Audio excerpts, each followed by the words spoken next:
Hello everyone, thanks for tuning in to today's first video. I'm going to do the European outlook with the ECO Effects extended model for today's first video. So we haven't done this for a couple of months, 2 or 3 months I think. But I thought it's time to bring back another sort of favourite, and we'll have a look at the European outlook for the next 6 weeks with the EC extended. So I'll get time back for you in a moment.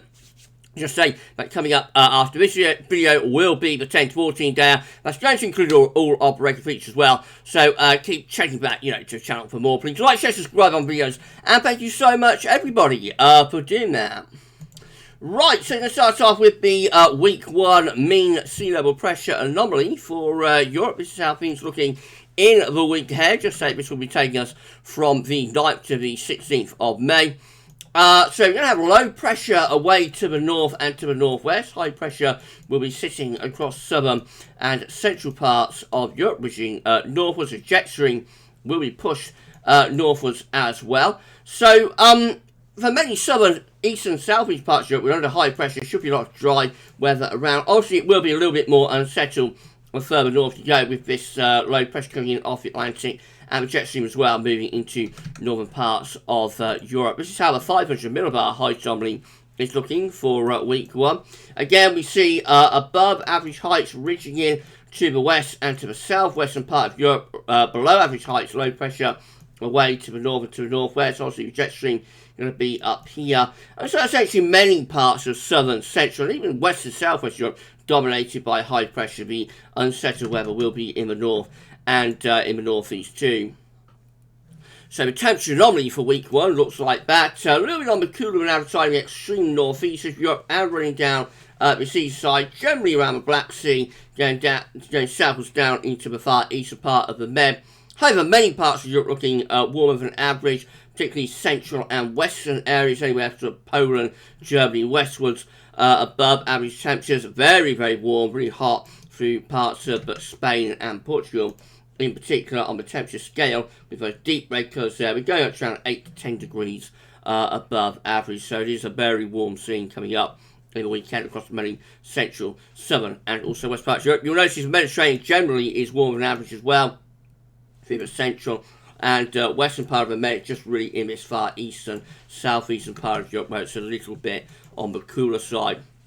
And the week 1 precipitation anomaly is looking like this as well. So it's generally dry for most parts of Europe, where we have this area of high pressure reaching in. Obviously, as you'd expect, it's largely on the dry and average side. Wet areas include, or wetter areas include, sort of Scotland, particularly western parts of Scotland, and up to Scandinavia, particularly Norway, and going north into the far north of Sweden. Also maybe a little bit down here to the south of Italy, in the Mediterranean Sea, between Italy and northern parts of Africa. But that said, most areas are dry and normal, right way from sort of Spain and Portugal in the far west, right way over to the Russian border and the Black Sea over in the east, with that high pressure bridging in.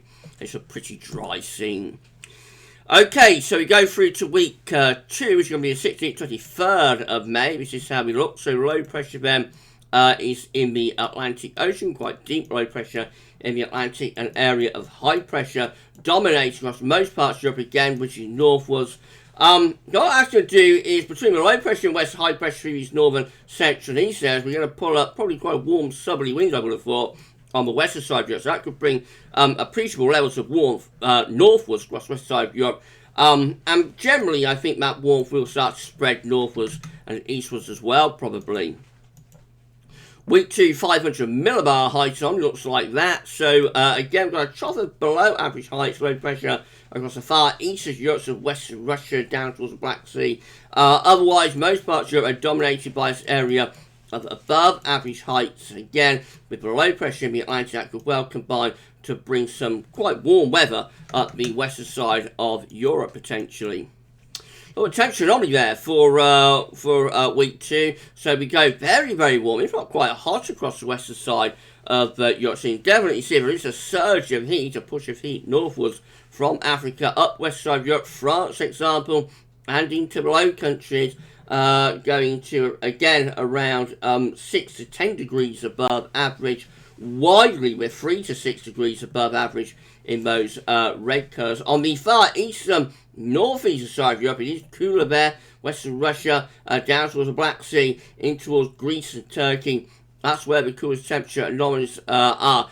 It's amazing how similar this temperature anomaly setup is to like what we have through the winter. There's barely been any change really to the temperature anomalies right away since the winter. We're now almost going into summer. Again, it remains the case that the warmth is in central western parts of Europe, and the cooler weather remains in the east, and especially in the southeastern part of Europe. Bear in mind these are anomalies from average though, so like Greece will be relatively warm, of course, at this time of the year. But it is very strange how long-lasting these temperature anomalies have been.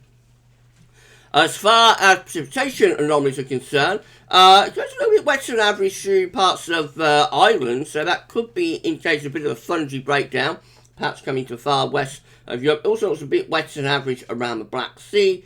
Otherwise, many parts of Europe are coming out drier than normal. Once again, as you expect, that big area of high pressure, so we see a large swathe of dry weather from the west, southwest Europe, right way to the east and the northeast of Europe there for week 2. Week 3 is going to be the 23rd of May to the 30th.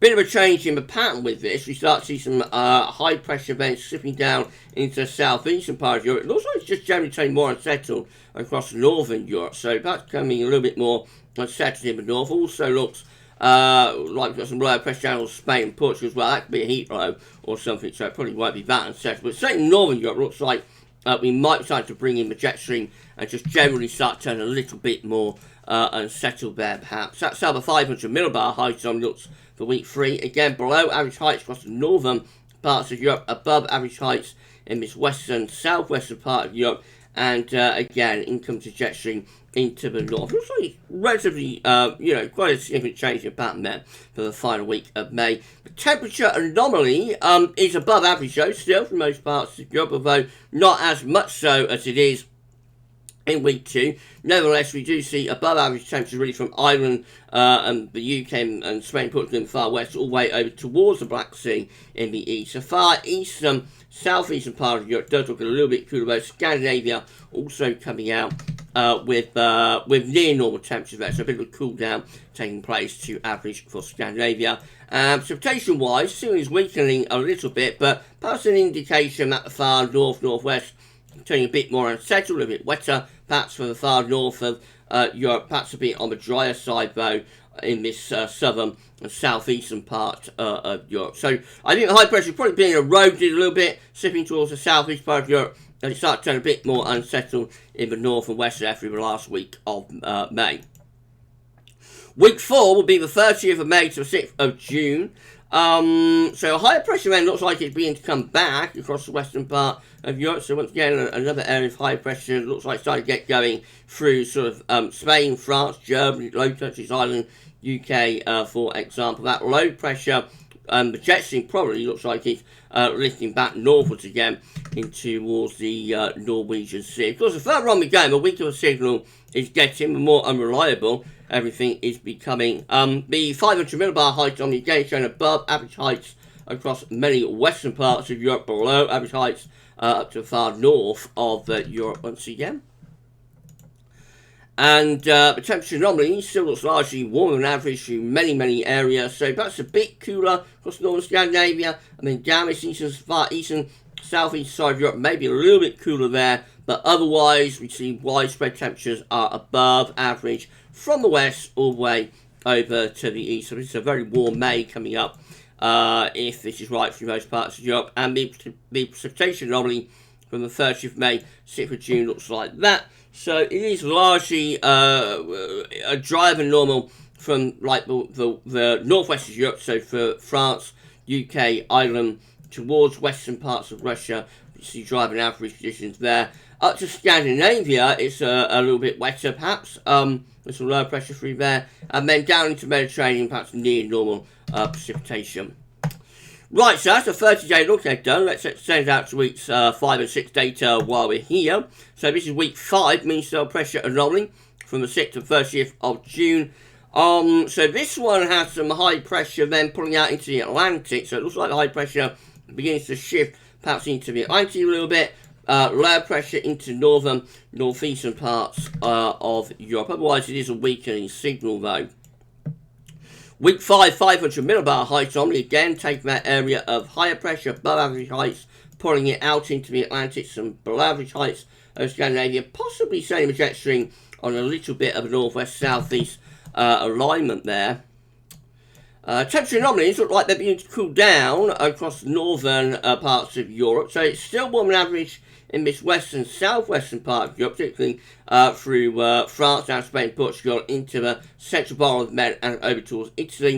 A little bit cooler than average towards the eastern part of the Mediterranean. And then running up the east side of Europe into northern Europe, it looks like it's cooling down there. Maybe hinting at being a bit cooler than average to Scandinavia. And possibly even into UK and Ireland. Just a little bit of a cool down starting to appear. The 500 millibar heights anomaly. It's a weakening signal, but it looks like many parts of Europe are actually coming out a little bit drier than average, to be honest. Most areas, look hinting, anyway, to be a little bit drier than normal.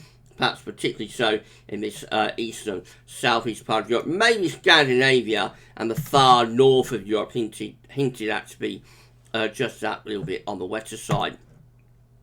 And then lastly, week 6 is going to take us from the 13th to the 20th of May. This is how we look. So that area of above average heights pulls further out into the Atlantic. I should say that's the 13th to the 16th of June. Not May. That high pressure pulls out into the Atlantic even further.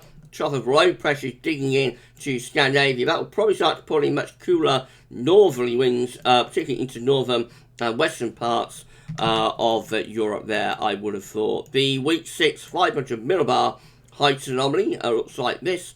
So again, the above average heights pulled out into the Atlantic. That's the mid-Atlantic ridge. Trough of below average heights into northern parts of Europe. But it's really trying to form through the Mediterranean, so that'll probably bring some very hot air into the Med from North Africa.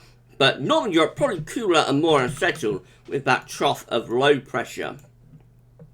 Temperature anomalies look like that. Definitely looks like there's a cool down going on across Scandinavia anyway, in northern parts of Europe. I think generally sort of northwestern Europe probably cooling as well. Looks quite hot though down through the Mediterranean, right way from Spain, Portugal in the west over towards Greece in the east.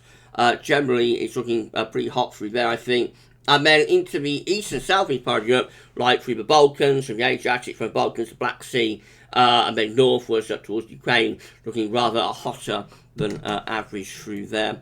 And then lastly, the 500 precipitation anomaly, I should say, for week 6 from the 13th to 20th of May, looks like that.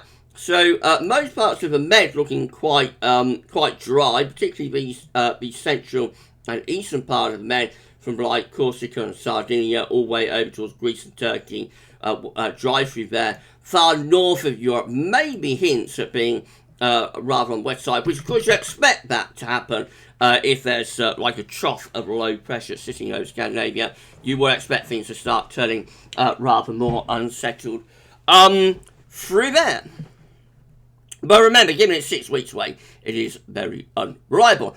Okay, so that's it then. We're back in business with the extended European outlook on a Tuesday. As I haven't done this feature for around 2-3 months, I don't think. So that's another favourite. Coming back very gradually. We're ticking off your favourites, and it's all starting to come back. I promise we'll get it all back for June. By June, we'll even have long range, and we'll have live streams back as well. So week by week, more and more features will start appearing, and this is another one of them. We're going to be back later on. There'll be another ECM extended on Friday as well. That will just focus on the UK and on Ireland, though.